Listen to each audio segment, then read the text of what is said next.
Bonjour, chers élèves. Aujourd'hui, on va essayer de faire la correction de contrôle 1 ou bien de l'évaluation 1, semestre 2, troisième année collégiale. Alors, comme vous voyez ici, vous avez une évaluation devant vous.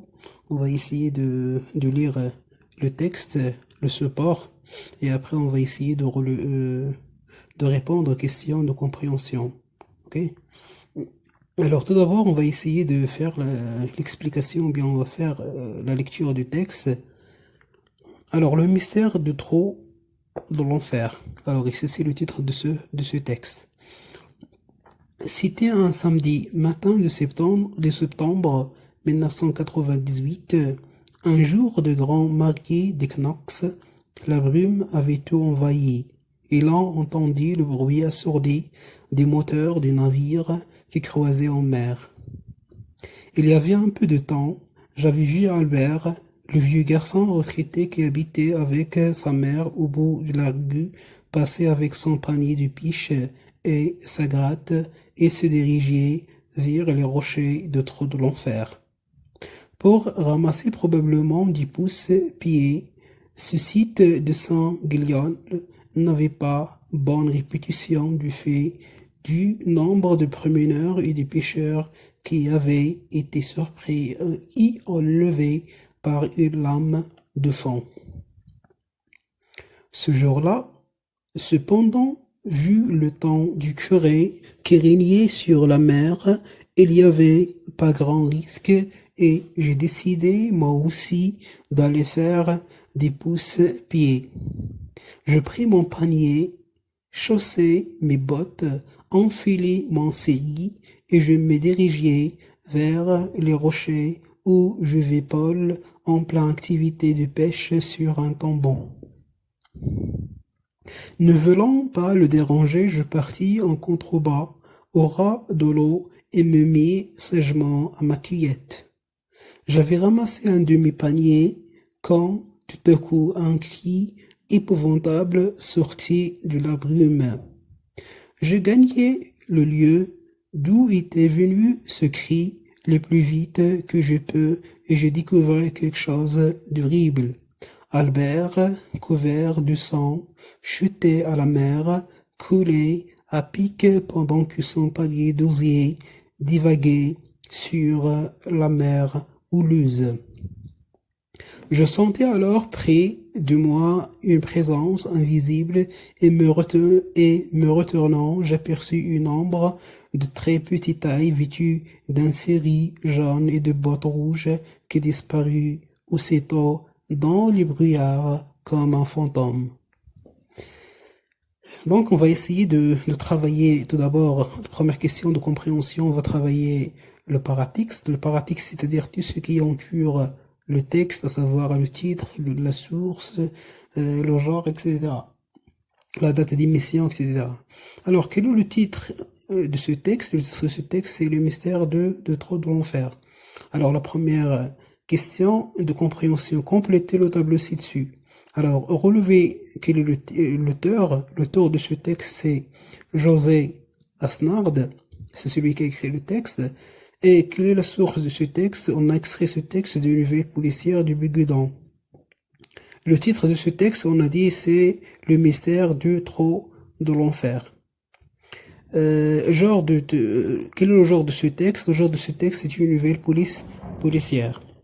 Deuxième question, c'est les affirmations.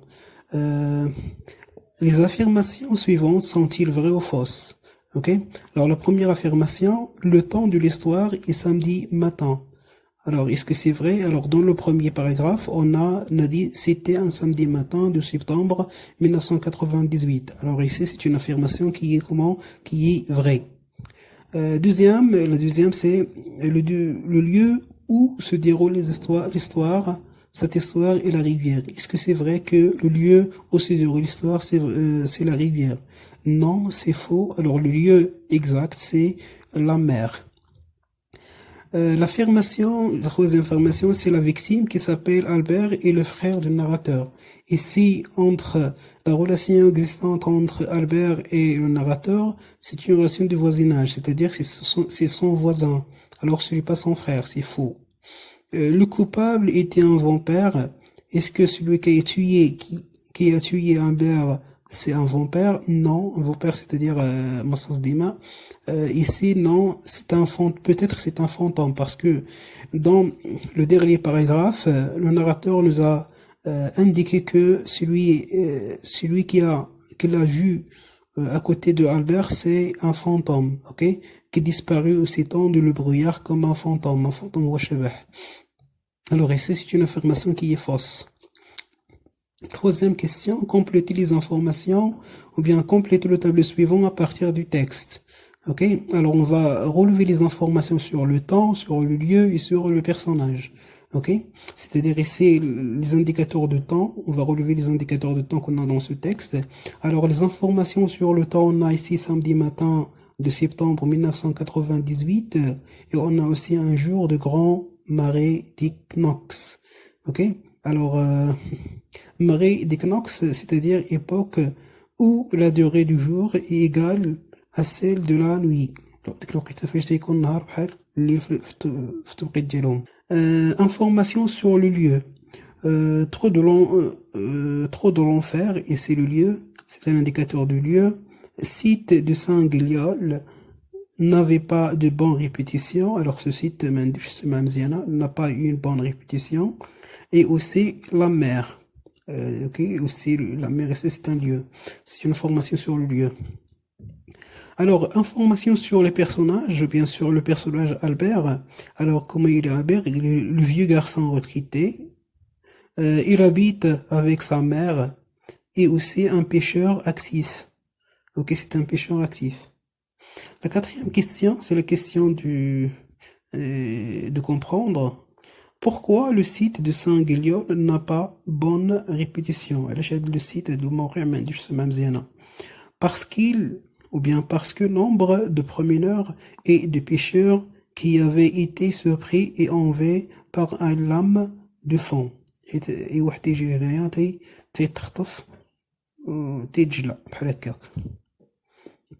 Qu'en pensais-tu?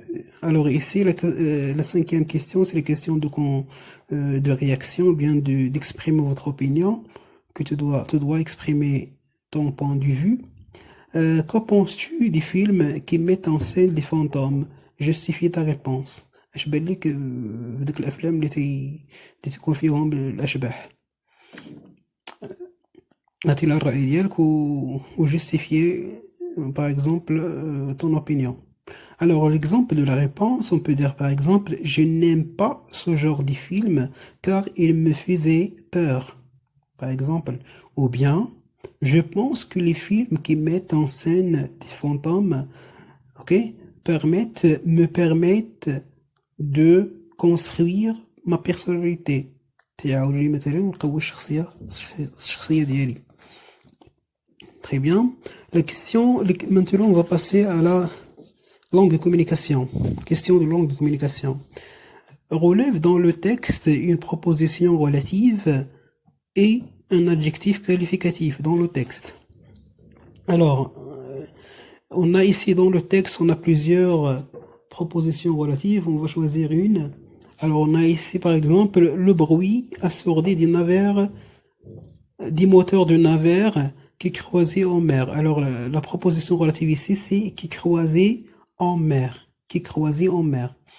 Et l'adjectif qualificatif, on a aussi vieux, on a épouvantable. Vieux, épouvantable, on a d'autres.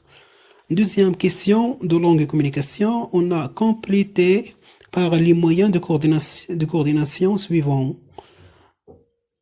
Ensuite, on a ici né, pourtant, car. Alors, il est gentil et il tue facilement ses victimes. Alors, on a ici deux phrases. On a ici, c'est une phrase composée, ou deux propositions. La première proposition, il est gentil, et la deuxième, c'est il tue facilement. Alors, on a ici l'opposition. Alors, on va dire, il est gentil, pourtant, il tue facilement ses victimes. B, la mère d'Albert le parle le français, l'anglais. Alors ici, on va faire la négation. La mère de Albert ne parlait ni le français ni l'anglais. C'est le narrateur appela l'inspecteur Justin. Il a, il a trouvé un cadavre. Alors on a ici le narrateur appela l'inspecteur. Pourquoi le narrateur a appelé l'inspecteur? Ok, alors ici on va la relation ou bien le rapport qui existe ici, c'est la cause, la causalité. Alors pourquoi? La réponse est il a trouvé un cadavre. Justin. Alors ici on va dire le narrateur appela l'inspecteur Justin car il a trouvé un cadavre. D. L'inspecteur a expliqué l'affaire à son mari. Ensuite, il a proposé des solutions. Et ensuite, il a proposé des solutions. Ici, c'est des additions. Troisième question, c'est souligner le verbe qui est au passé simple ou à l'imparfait et décliner la valeur exprimée. Alors, on a ici des phrases où le temps et la valeur. A. Chaque jour, Albert rencontrait sa femme à la gare. Alors ici, le verbe ici, c'est le verbe rencontrer. Ok, ce verbe ici, il est conjugué à quel temps? Il est conjugué à l'imparfait. Quelle est sa valeur? On a ici chaque, c'est-à-dire il exprime ici l'habitude, la répétition. Ok, une action qui se répète ou bien une habitude. B. Tout à coup, parut un fantôme. Ok? Tout à coup, par exemple, il parut un fantôme. Ici, le verbe, ici, c'est paru. Il est conjugué au passé simple. Ici, la valeur qu'il exprime, c'est le passé simple, c'est une action soudaine. C'est la femme d'Albert était pâle et vieille. Alors ici, le verbe ici, c'est le verbe être l'imparfait. Imparfait, le temps ici imparfait. On a ici la description physique. La valeur ici de l'imparfait, c'est la description physique. Je me précipitais vers le téléphone pour appeler la police. Ici, le verbe ici, c'est le verbe précipiter. Ici, il est conjugué au passé simple. Il exprime, qu'est-ce qu'il exprime et quelle est sa valeur? Et sa valeur, c'est une action courte. C'est une action courte. B, la conjugaison. Pardon, 4, c'est la question de conjugaison. Conjugue les verbes entre parenthèses à l'imparfait ou au passé simple. Alors, on va conjuguer ces verbes qui sont entre parenthèses. Alors, on a ici le verbe prendre. L'agent Gary, prendre, ok, le téléphone et raccrocher, ok, aussitôt. Alors, on va dire, on a ici deux actions qui sont suivées, qui sont successives et qui sont en cours. Alors, on va utiliser le passé simple, ok. L'agent Gary prit le téléphone et raccrocha aussitôt. Deuxième phrase, tout à coup un cri fort sortit, ok, de la maison du vieux couple.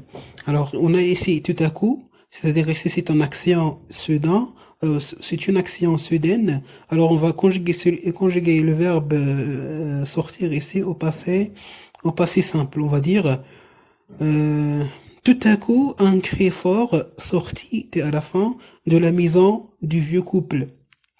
La dernière phrase, ils lirent, le verbe lire, régulièrement du nouvelles policières. Alors on a ici l'adverbe régulièrement, c'est-à-dire une action qui se répète, ok, en habitude. Alors on va conjuguer le verbe ici lire à l'imparfait. On va dire ils lisaient régulièrement du nouvelles policières.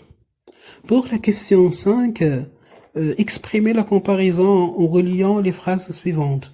Ok, on va passer à la comparaison. Alors, la nouvelle de Ali est plus longue que celle de Mounir. Alors ici, plus que, exprime ici, qu'est-ce qu'il exprime? Il exprime la supériorité. Ok, alors on a dit, on a l'infériorité, on a l'égalité, on a la supériorité. Alors ici, pour exprimer la supériorité, on a utilisé plus que.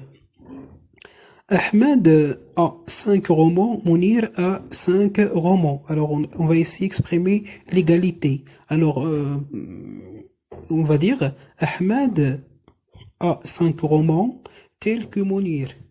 Ok, alors on va utiliser pour exprimer ces l'égalité telle que. Très bien. La 6e question, c'est trouve les situations dans lesquelles on peut utiliser les énoncés suivantes. Ok, alors on a ici des énoncés, on va relever les situations de communication. Alors toujours la situation de communication, pour relever la situation de communication, on répond aux questions qui parlent, à qui, de quoi. Ok. Alors ici, par exemple, dans cet énoncé, je pense que écrire une nouvelle policière est une activité très motivante. Alors, qui parle ici? Il peut par exemple être un élève, ou bien par exemple un professeur. Il parle à qui il parle à son ami, il parle à ses élèves, etc. Ok? Alors, de quoi il parle? Il parle d'une nouvelle policière. Ok? C'est-à-dire de l'élaboration d'une nouvelle policière. Alors, dans la situation de communication, on dira un élève exprime son point de vue, c'est-à-dire, ici, il a utilisé le verbe je pense, ici, c'est une expression qu'on utilise pour exprimer un point de vue ou bien une opinion, ok? Alors, un élève exprime son point de vue sur l'élaboration d'une nouvelle policière et le justifier, ok? Pour l'énoncé 2, alors, il avait un visage dont le sourire était orgueilleux et naïf. Alors ici, on a ici des phrases descriptives. Alors celui qui parle ici, qu'est-ce qu'il fait? Il décrit, ok, une femme. Il fait la description physique d'une femme. Ok, alors il a utilisé l'imparfait et des adjectifs, et aussi on a utilisé la proposition relative, c'est-à-dire il nous donne des informations sur cette femme. Alors on peut dire par exemple un témoin fait la description physique de coupable. Ok, alors ici on peut dire qu'un témoin, qu'est-ce qu'il a fait? Il a fait la description physique du coupable. Voilà donc la correction de cette évaluation-là. Je vous donne rendez-vous la prochaine vidéo, Inch'Allah. Au revoir.